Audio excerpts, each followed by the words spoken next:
Here's another winning lineup review. This is from the 2/8/22 NBA shot, where Dude of Life took home $50,000. So shout out to him and congrats to him.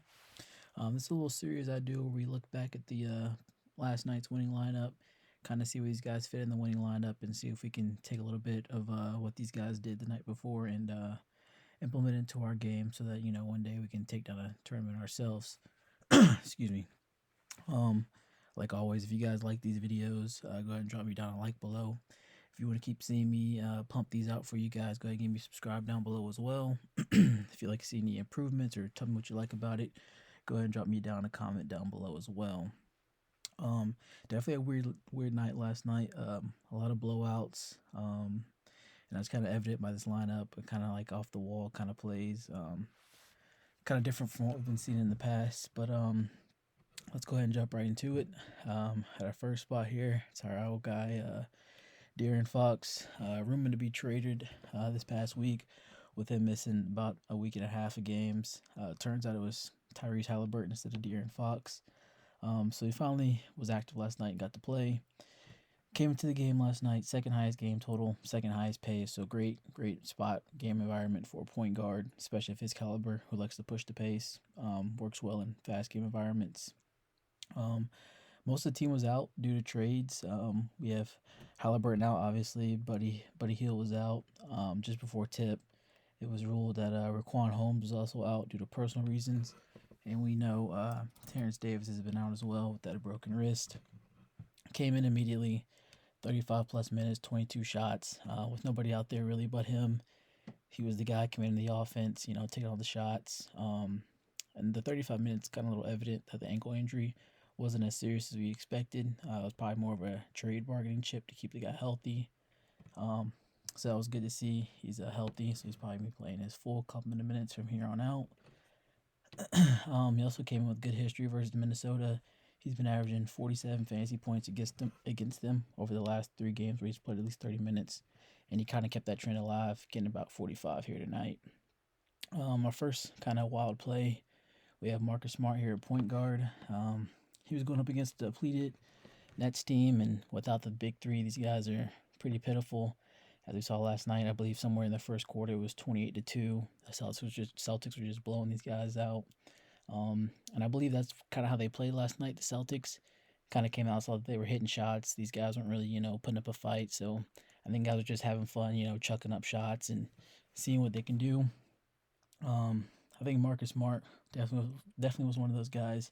Came out, shot the ball 16 times. He hasn't shot the ball anywhere near that much since last calendar year. I believe New Year's Eve day was his last time he got around 15 shot attempts. Of those 16 shot attempts, 13 of them were threes, which is insane, especially for him. He actually shot it well, 6 of 13 from 3.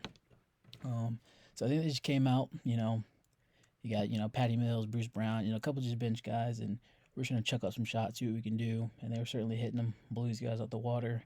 He also came in with some good history earlier this season against Brooklyn. 44 fantasy points against Brooklyn. I can imagine we had the big 3 in that one, or at least 2. I don't think Kyrie played that game, but I can imagine that was much more competitive. So probably due to that high point total back then. But certainly he got the job done here at 3.4 ownership. Our first shooting guard here, really a point guard, Cole Anthony.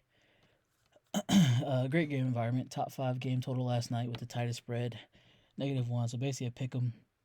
Came in against a depleted Portland squad. They're missing 3 of their 5 starters due to trades. CJ McCollum's gone. Norman Powell's gone. Robert Covington's gone. So they had some new guys starting. Suggs got hurt pretty early. I believe he only played 7 minutes last night, which kind of opened up more playing time and opportunity for Cole Anthony here.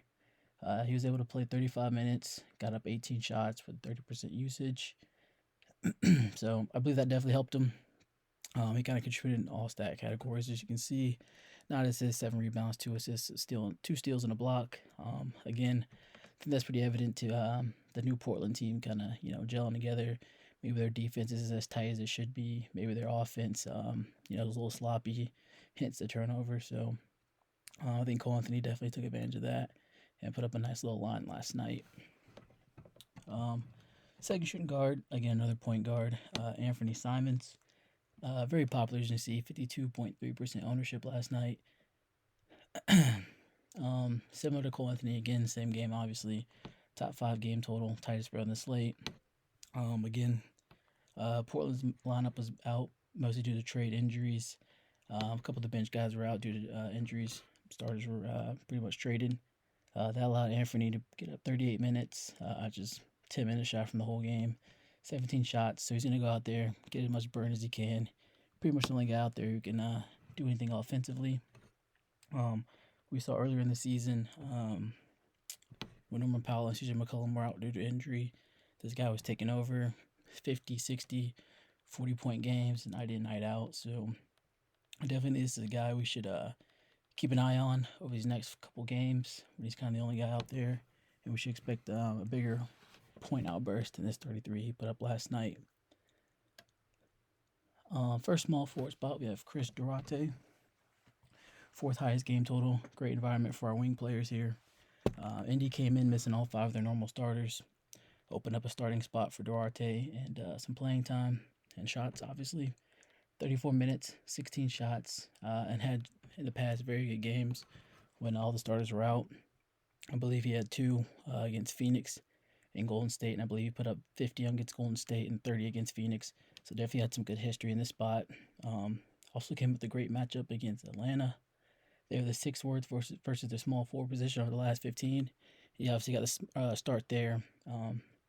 Kind of guy who's gonna, when given an opportunity, gonna get you about 20 points, real life points, and chip in with some secondary stats here and there. Next guy up on the list, small forward Lance Stewart, fan favorite. Finally getting a chance with the Pacers again. Again, most of the starting lineup was out, so that kind of opened up a starting spot for Lance. And as much as we like to make fun of the guy, whenever the guy gets some playing time, he certainly produces. He's a guy who can contribute in all stats. More of a combo guard, point guard / shooting guard type guy. Can create his own shot, create offense for others. Certainly did that last night with a near triple double. And we saw previously this season, when given the minutes, he's able to go out there and put up big games. I believe he had 25 and 30-minute games earlier this season, put up 40 and I believe almost 50 against Brooklyn. So certainly a guy who was able to prove himself previously. And with only the other ball handler out there really was Kiefer Sykes, and he hasn't really done much. It was pretty obvious to see Lance having a big game here. First power forward spot, we have the Greek Freak, Giannis. Highest total on the slate. The guy like Giannis going up against the Lakers, who are pretty poor inside and down below with the bigs. It was a recipe for success with that terrible defense down low. Giannis was super efficient. He went 17 from 20 from the field. Insane. And when you have a guy like Giannis in a high total game like that, he's easily the highest ceiling player on the slate due to his ability to come out in any given night, put up a triple-double, and also give you the defensive upside. We saw him do that last night, no turnovers. So overall, very good, very efficient game. Our last power forward spot, we have Wendell Carter. Again, good game environment. It feels like we got out of this game so many times. Again, Portland was missing some of their starters in this spot, specifically Robert Covington. He's a bigger, longer kind of a power forward who can, kind of bang with guys who are centers or power forwards. But now Portland has little Justice Winslow out there, little for power forward terms. He's about 6'6", while Wendell is, should be a center, but he's playing power forward. 6'10", so there's definitely a height advantage there, and I think that kind of played to Wendell's advantage both on the defensive and offensive side.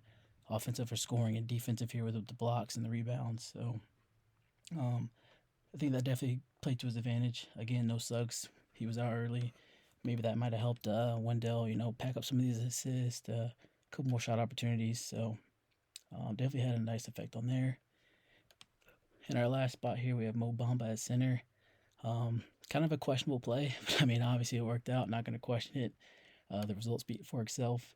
The reason why I question it is Bomba's been a guy who's been under 20 minutes a game. Comes out, puts up 15, 20 points a game. but tonight he kind of put it all together in only 19 minutes. Had it $300 cheaper. You had a guy like Goga, who was obviously chalky, but went out and probably scored a couple points higher than Bomba. But again, like I said, I mean, it worked out here, so can't complain too much. Bomba came out. Great matchup versus Portland. 5th best matchup for centers. Certainly put it together. Put up a near double-double. 2 steals, 2 assists in only 19 minutes. Great game from Bomba. So that's going to go ahead and conclude this one. Again, a weird night. Hopefully we don't have too many of these coming up. So again, if you guys like this and want to keep seeing me pump these out, go ahead and drop me a like and a subscribe. I greatly appreciate it.